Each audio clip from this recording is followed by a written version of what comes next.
Hailing from London, Ontario, Kittie started out as 4 teenage girls, and they were dubbed in a number of their early interviews as the anti-Britney Spears or anti-Christina Aguilera. And they were also even dubbed as the anti-Spice Girls. One article even said, "Forget the Spice Girls, this is girl power." They would be trailblazers for women in the world of metal. But they also faced a ton of obstacles along the way. Some people wrote them off as simply being a novelty. They dealt with misogyny, litigation, and a revolving lineup of musicians. In today's video, let's talk about the album that put Kittie on the map, their 1999 debut record, Spit. Before we get started, be sure to hit the bell notification icon and put all notifications on. I hear from a lot of my subscribers that they don't even get notifications when I post my videos. I would greatly appreciate if you guys did that. Kittie formed in 1996 when drummer Mercedes Lander met guitarist Fallon Bowman in high school in gymnastics class. Through their discussions, they discovered they were into the same kind of music like Silverchair, Nirvana, Stone Temple Pilots, and that they'd also been playing their respective instruments for about the same length of time, which was 2 years. Even though they shared similar music tastes, their personalities proved to be wildly different. Mercedes was very outgoing, vivacious, while Fallon was more quiet and introverted, but their personalities managed to complement one another. Mercedes wasn't always a drummer, initially starting out playing piano, then moving to guitar before she discovered the drums. The pair started jamming mostly out of boredom in their hometown of London, Ontario. They assembled in the Lander family basement and jammed for a few months before they finally realized that they needed a singer. The pair soon enlisted Mercedes' older sister, Morgan, who had actually studied classical music and played guitar. She fronted the group, and they soon started jamming on covers of Nirvana, Tool, and Silverchair. Maybe it was foreshadowing, but Silverchair, for a lot of their own career, were labeled as a teen band and a novelty act, and Kittie pretty much got the same kind of coverage from the press early in their career.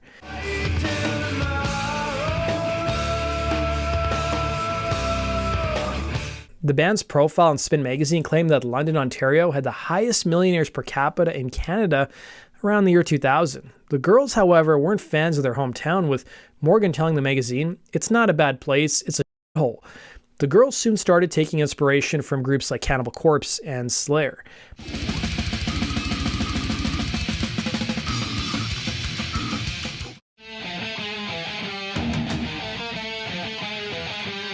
The Lander sisters also cited their parents as influencing their musical tastes, as they grew up on Led Zeppelin, AC/DC, Kiss, as well as Ted Nugent. What may surprise you, though, is that Morgan admitted to the Charlotte Observer that she wasn't a fan of any particular female artist and didn't even own one album by a female artist either.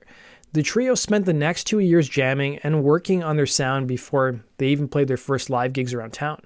As for their name Kittie, before coming up with that moniker, they tossed around a few different ideas like Samhain, that was of course taken, and they eventually narrowed it down to Swan or Kittie. They went with Kittie, with Morgan telling the Montreal Gazette, "We wanted it to be from one extreme to the next, something completely contradictory." The trio now needed a bass player. It was a girl that Bowman knew at school that she thought had the right look and skills to join Kittie, but the girl got high on acid the day of rehearsals and didn't end up showing up. So Fallon and Mercedes knew another girl named Tanya Candler. She didn't know how to play bass, but she was a guitar player. She learned the instrument pretty quickly. By this point, the girls had a few original songs already written, including their future breakout hit Brackish.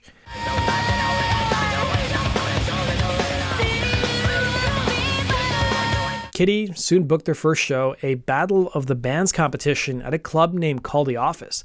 This is maybe the part of the story where I tell you that they destroyed all the other bands on the bill, but that didn't happen. In fact, it was a pretty awful first gig.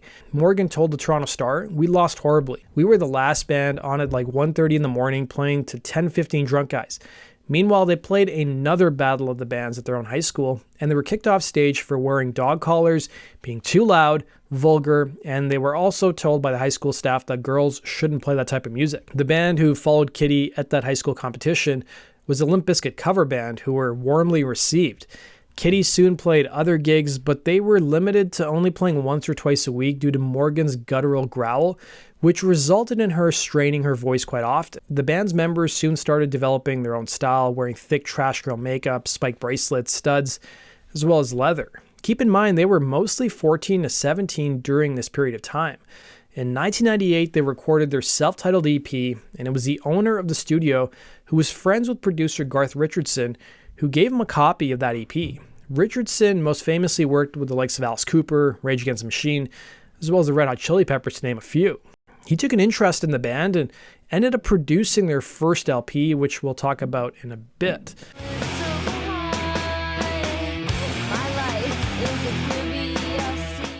Kittie soon landed their first break in early 1999 when the band got a chance to play a showcase in Toronto at Canadian Music Week. Canadian Music Week was a lot different back then, as unsigned bands would perform there and labels would descend on the city to scout acts. It was the vice president and manager of NG Records, a guy named Jason Wyner, who saw the band perform and signed them. I do want to note, though, that Wyner had previously rejected the band's demos that was sent to the label. But that night, Kittie's performance impressed him so much that he signed the group to a 4-album deal, and they entered the studio 2 months later with legendary producer Garth Richardson in Toronto. They spent just 9 days recording their debut record on a shoestring budget. The sisters remarked on a Reddit AMA that the title Spit refers to being so angry you could spit. At the time of writing and recording the album, the band was listening to a lot of Marilyn Manson, the first Korn record, as well as Nirvana, Hole in Helmet.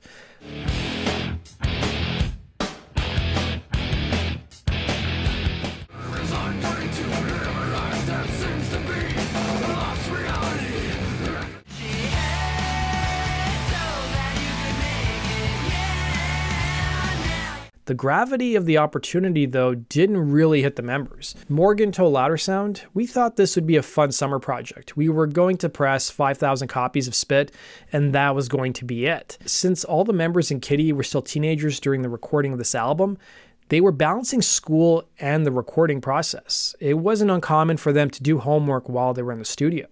The songs on Spit were recorded from the time the band had actually formed 3 years prior, up until the point they went into the studio, re-recording a lot of their old songs and changing things around. Morgan admitted to Pros and Legends that the record was mostly recorded independently and on a shoestring budget. She recalled how Garth Richardson made very little money producing the record, adding, "He took his time out from doing other projects and basically said, okay, I'm going to do this album." Spit was originally slated to be released in November of '99. The group was riding a good wave of publicity. The prior summer saw the band already getting a ton of buzz, being mentioned in Rolling Stone magazine as the next big band to watch out for. The band, according to the Calgary Herald, only got mentioned in Rolling Stone due to their stage antics during their live shows. There was one live show where Candler brought up a male and female blow-up doll during a concert and started biting out the crotches and spitting them into the audience. Morgan, in one interview, remarked how Kittie wanted to destroy the idea of how some men see women as blow-up dolls. But the months leading up to their first album's release proved to be stressful as they faced multiple setbacks. One was that their label, NG, was soon bought out by Artemis Records. A lot of the bands that were on NG's roster got dropped, and Kittie were, of course, a little nervous that the same thing was going to happen to them. While Spit was initially issued in November of '99, it was quickly removed from store shelves. What saved Kittie from being dropped was all the publicity they had received so far. The head of Artemis Records happened to be ex-Nirvana manager Danny Goldberg, who told Billboard magazine, "The first time I heard Brackish, it was a one-listen epiphany. There's a vacuum for this music and hard rock culture, and it was obvious to me that Kittie would fill that void." Artemis ended up properly re-releasing the record in January of 2000. What also contributed to the label reissuing the record was that their bassist Candler had quit the band in September of '99. For a short period of time, the band soon became a trio when doing press. Some photo shoots the band had done to promote the album featured Candler, so she had to be airbrushed out. She was replaced by Talina Atfield. Atfield was known to the members as she worked at a local mall in London. Atfield, like Candler, hadn't played the bass before and had only been playing guitar for a year or so. As for why Candler left, she admitted in the Kittie documentary Origins Evolutions that she was having issues with drugs. She was struggling with an eating and anxiety disorder as well. Keep in mind, she was only 16. Few news reports at the time of her departure claimed that she also wanted to get her high school diploma, and Morgan told the press that she dressed too inappropriately on stage and wasn't as committed as the rest of the band members. Upon its release, the album's reviews were mixed. Some praised it for its aggressive nature, but other reviewers criticized the lyrics, the song titles, and the album for being one-dimensional. A lot of the media focus at the time of Spit's release was of course also on the members' ages. The media also focused of course on the fact that they were an all-female band. By the time Spit came out, the members were still in high school. The band's first major tour saw them open for Slipknot, and they later toured with Sevendust, with both groups embracing Kittie. They even landed a spot on Ozzfest in the summer of 2000, playing the second stage. They recounted how one of their favorite bands at Ozzfest was Pantera, with one of their most memorable stories involving guitarist Dimebag Darrell buying $10,000 worth of fireworks and setting them off in a parking lot. Morgan recalled to Louder Sound, "That first tour with Slipknot, we left for the tour and I just never went back to high school. Those first 5,000 copies that we thought we were only going to seek for the entirety of our career flew off the shelves in a couple of days when Spit was released, and then it started to sink in, the true size of what was to come." The articles covering Kittie, of course, also focused on them being a metal band in a male-dominated space. Morgan admitted to the Daily Record and the Montreal Gazette that the band did as little as possible to focus on the superficialities, while also adding there were other reasons that the band was garnering so much attention, admitting, "For us, it was never really something that was a big deal. It just so happens that we're four friends, four human beings. That's the way I see it. We're very truthful. I would personally hope that's one of the main reasons." Kittie, for their part, described their sound as glam goth metal glitter, and the timing of their upward trajectory just seemed perfect given the popularity of nu metal acts like Korn, Limp Bizkit, Deftones, as well as Slipknot.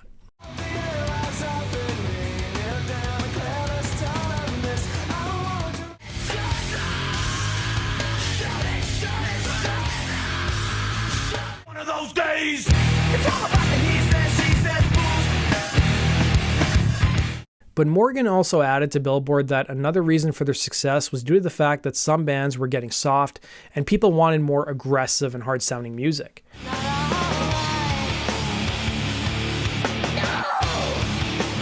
That's not to say that the frequent attention on the band's gender and age didn't get to them, because it did. They were continually asked the same three questions in every interview: their age, what it felt like to be the only all-female band in a space occupied by mostly male acts, and their thoughts on Britney Spears. Some also wrote the band off as simply being a novelty act, with Morgan telling the Charlotte Observer, "It never occurred to us that people were going to make such a big sticking deal about it." Because of the timing of their success, Kittie also got a lot of comparisons to another all-girl group, the Donnas, who were popular at this time.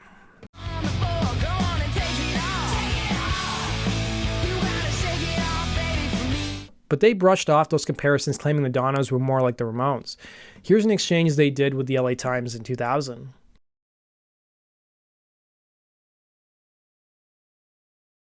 Other publications and music fans claimed the band's music was laced with sexually explicit references for the sake of selling albums. Morgan pushed back against that. While the group's first album consisted of song titles like Paper Doll, Spit, Suck, Choke, which may seem titular at first, they actually had deeper meanings discussing sex, relationships, abuse, prejudice, and sexism. One article from the Province newspaper in Vancouver highlighted those tracks as the one-finger salute to sexism. Morgan, meanwhile, added to the Montreal Gazette, "We're writing about everyday experiences, things everyone can relate to and say, I've gone through that. And a lot of times experiences don't turn out for the better." Kittie even butted heads with their own record label, who suggested they work with outside songwriters. They also turned down opportunities that probably would have exposed them to a bigger audience. Calvin Klein asked the band to appear in ads for them, but they turned down the offer. It was kind of a weird time in metal. You might remember drummer David Silveria of Korn appearing in Calvin Klein jean ads at the time. There were also some in the press who tried to shape a narrative that Kittie were part of a post-Riot Girl movement, with Morgan telling the Calgary Herald, "The ones who bring up the feminist or sexist stuff are the journalists. They want it to be a post-Riot Girl movement, which is not happening. Too bad for them. If anything, we're part of the metal movement. Not necessarily gender-oriented either." According to the Vancouver Sun, some UK publications listed the band's hometown as being Toronto, while other publications listed them as being an American band. And Kittie were also adamant during press for Spit that they were not feminists because of the negative connotation associated with the word. Instead, they focused on equality. Of course, it wasn't just the press who were giving the band trouble, as they dealt with a fair bit of misogyny from some members of the audiences at their shows. Some of these members of the audience would call for them to expose themselves, while others would try to grab at them or run on stage. Despite the obstacles Kittie faced, their debut LP Spit ended up going gold thanks in large part to the lead single Brackish, which MTV and American rock radio embraced. Brackish was also the oldest song in the band's repertoire, Morgan admitted in a Reddit AMA that she rapped on the song in addition to tripping because she was not entirely confident in her singing voice, and this was the path of least resistance. She added, "But I also grew up loving and listening to a lot of hip-hop and R&B, so it's very much part of who I am too."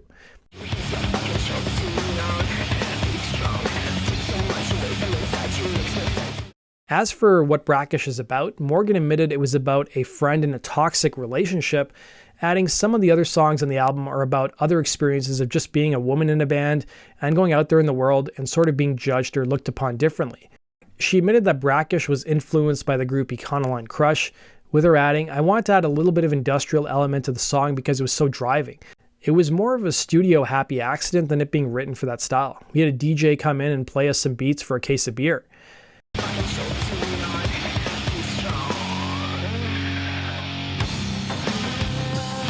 Brackish was almost left off the album due to the band struggling to nail the arrangement.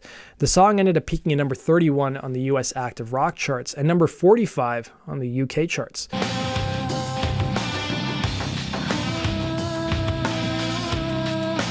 They also had some success with the MTV Buzz clip Charlotte, which peaked at number 37 on the active rock charts in the US and peaked at number 60 in the UK.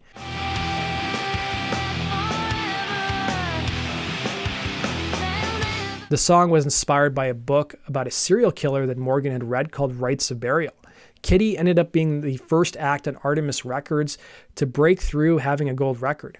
Interestingly enough, since Kittie were Canadian, you would think they were embraced at home, but they weren't at first. Morgan told the Edmonton Journal, "It's weird, we tried to accumulate some sort of Toronto popularity, but nobody really cared. They kind of turned their backs on us, and it was kind of disappointing." The band played Toronto for nearly 2 years before landing a major recording contract, and finally found success once they headed south of the border. She added to the Journal that Canadian radio stations were reluctant to play the band's music. The album Spit wasn't even in the SoundScan Top 50 alternative or metal albums on Canadian radio. It was in the year 2000 that in addition to releasing their debut LP, they also put out an EP titled Paper Doll, and they finished the year with Spit making many best of lists, with the press also bestowing upon them the surname the Cowgirls from Hell. Because of what was going on with music at the time, the popularity of Limp Bizkit and Korn, Kittie was lumped in with other nu metal acts. But the band didn't consider what they did nu metal, with Morgan telling a Reddit AMA, "Honestly, I would not consider ourselves nu metal, and we always felt like a bit of outsiders in that genre, and really in many genres. The evolution of our music went towards more of a hardcore and classical metal sound." A few years later, in 2002, in an interview with Ballbuster Music, Kittie drummer Mercedes Lander stated about Spit, "I think Spit is probably the least polished record I've ever heard in my entire life. It was recorded in 9 days on Fender Squiers. It was a point in our lifetime, and it was like a snapshot of what we were like back in 1999. Their 2001 home movie, Spit in Your Eye, is a document of how close the four were on the road together, playing pranks and gushing over each other in private interviews. That does it for today's video, guys. Thanks for watching. As always, if you have suggestions for future topics, let me know in the comment section below, and we'll see you again in Rock Culture Stories. Take care.